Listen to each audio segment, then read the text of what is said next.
Sejam todos muito bem-vindos a mais um vídeo do canal baseado em fatos reais. Hoje conheceremos mais uma história de uma mulher, de uma brasileira, que foi vítima de algo que muitos homens faziam para se livrar de uma mulher que eles já não queriam mais. Uma simples palavra, bruxa, eles conseguiam condenar, executar e se livrar da mulher que para eles se tornou indesejada. Antes de irmos para a história, vou pedir a vocês que deixem muito like nesse vídeo, sentem muito o dedinho aí, que me ajuda muito. Se você veio até aqui para ver esse vídeo, mas não é inscrito no canal, se inscreva, ativa o sininho de notificação, porque aqui a gente sempre tem uma história muito interessante para contar para vocês.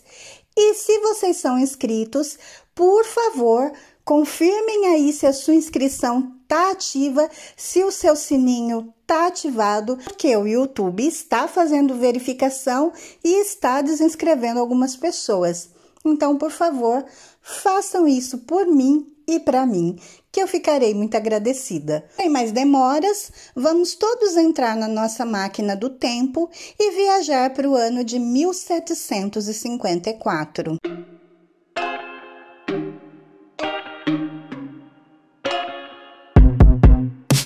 I told you I'm not here to mess around, and you've been acting too mysterious.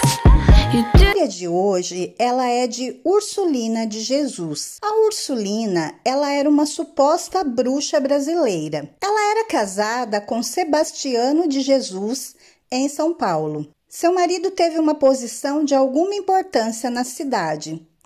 Ela foi acusada de bruxaria pelo próprio marido, que alegou que ela o impediu de ter filhos e que tornou ele estéril pelo uso de magia. Que absurdo!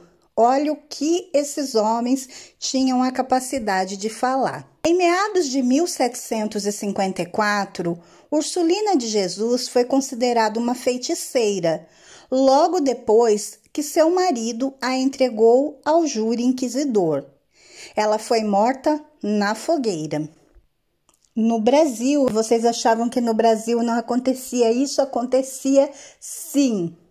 Brasileiras foram mortas na fogueira. Entre os séculos XV e XVII, a perseguição dos considerados hereges era bastante intensa em todo o mundo, mas principalmente aqui na Europa. Por isso é que nos causa uma certa estranheza quando vemos casos no Brasil. Com uma sociedade conservadora, todos que fugiam do padrão eram julgados por isso.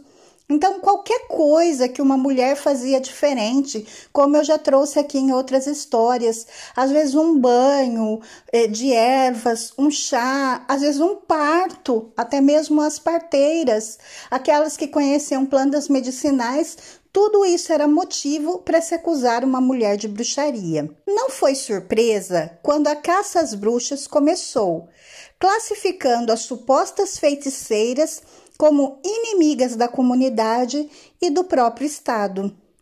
Violento, incisivo e com um forte caráter religioso, o movimento chegou no Brasil sem demora. Por isso, inclusive, que muitas mulheres brasileiras eram com o processo inquisidor, que perseguia aquelas acusadas de feitiçaria. E eu já trouxe, né, uma história aqui, que foi a da Mima Renard, né, que a Mima tem um vídeo aí, vocês podem procurar, embora a Mima não fosse brasileira, mas ela vivia no Brasil, né, e o que incomodou as pessoas, as mulheres ali ao redor dela, foi a beleza, porque a Mima era uma mulher muito bonita e ela chamava a atenção dos homens. As mulheres acusavam que a Mima usava feitiçaria para enfeitiçar esses homens, mas não é, na verdade, que a Mima era uma mulher muito bonita, era uma mulher muito inteligente, culta e chamava a atenção dos homens. Foi acusada e executada por bruxaria. Hoje, a nossa história é da jovem Ursulina de Jesus.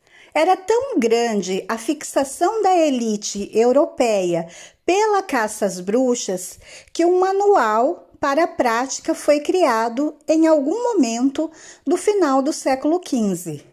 E esse manual se chamava O Martelo das Bruxas. Ele foi escrito por Henrik Kramer e James Sprenger. Falando em geral do livro, ele traz ensinamentos sobre a perseguição aos hereges e assim ele acabou se disseminando aqui na Europa.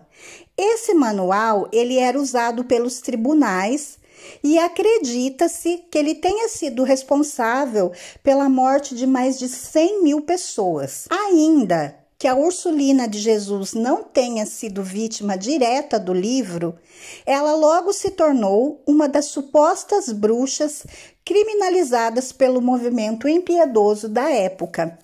E tudo porque o seu marido não podia ter filhos. O inferno na vida de Ursulina começou quando o marido dela, o Sebastiano de Jesus, descobriu que nunca seria pai. Isso em meados dos anos 1750. Ficou indignado, achava que aquilo não era sua culpa e tentava encontrar respostas. Ignorou completamente a ideia mais concreta e mais sã que era que ele era estéril. Para ele, foi muito mais fácil colocar a culpa na esposa. Segundo ele, a jovem teria causado sua infertilidade através de um ritual que ela realizou, baseando-se em algum tipo de magia obscura. Agora, que conversa mais maluca é essa? Não dá para entender.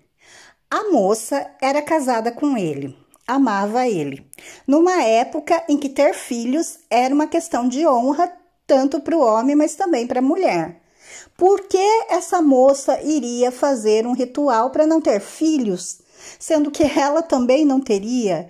Seria prejudicada? É aquela coisa, é muito mais fácil culpar o outro do que reconhecer a si mesmo como problema. Não demorou muito e a história alarmou a população de São Paulo, já que ninguém esperava ter uma bruxa como vizinha naquela época.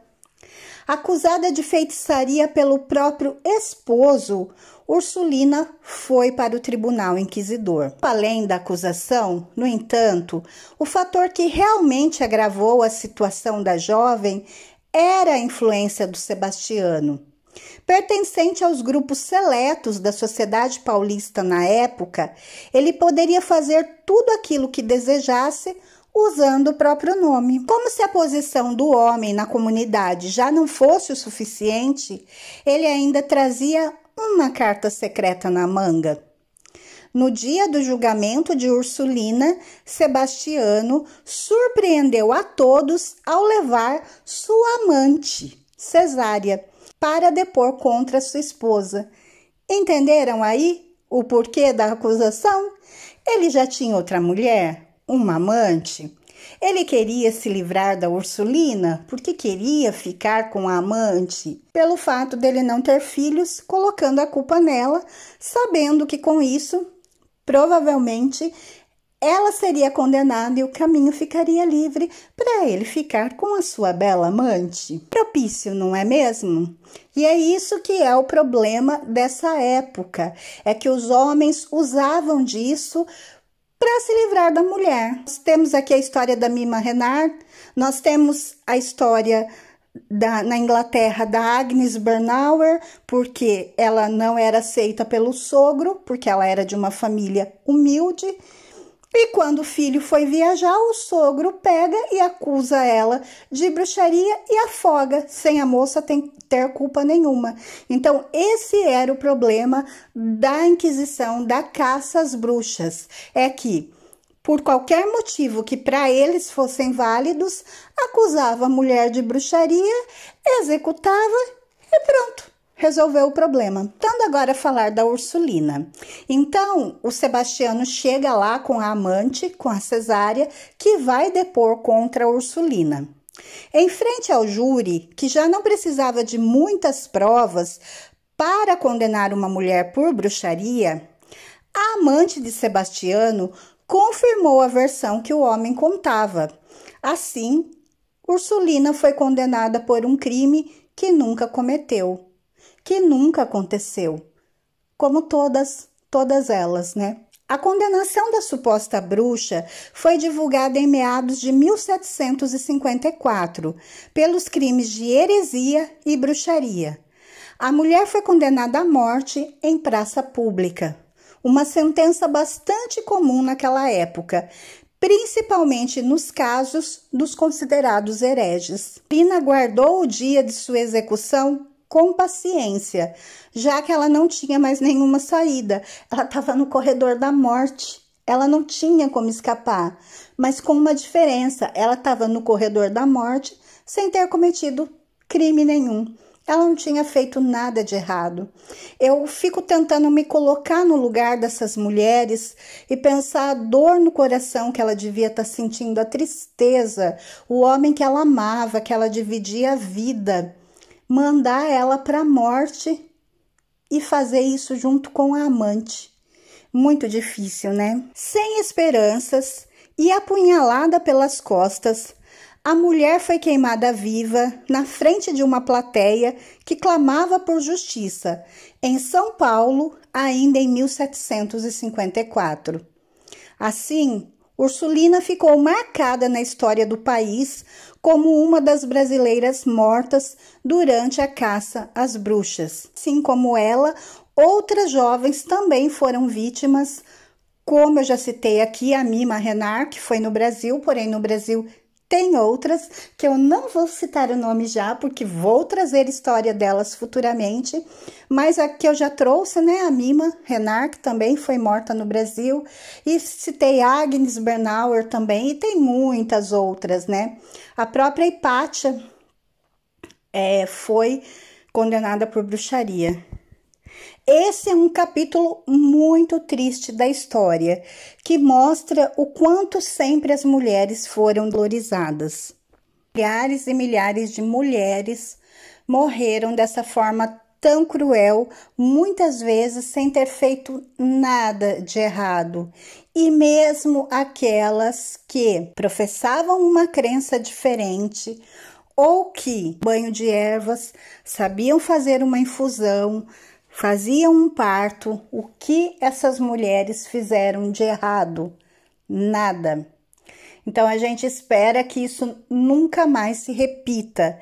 Preconceitos arraigados no ser humano ainda fazem com que coisas assim aconteçam. E sim, no Brasil nós tivemos um caso disso, de uma moça inocente que morreu acusada de bruxaria, que não era ela. A moça estava com um livro na mão e era a Bíblia, e eles acusaram de ser a Bíblia das bruxas. Mesmo que fosse, ninguém tinha o direito de tirar a vida daquela moça, porque ela não estava fazendo nada.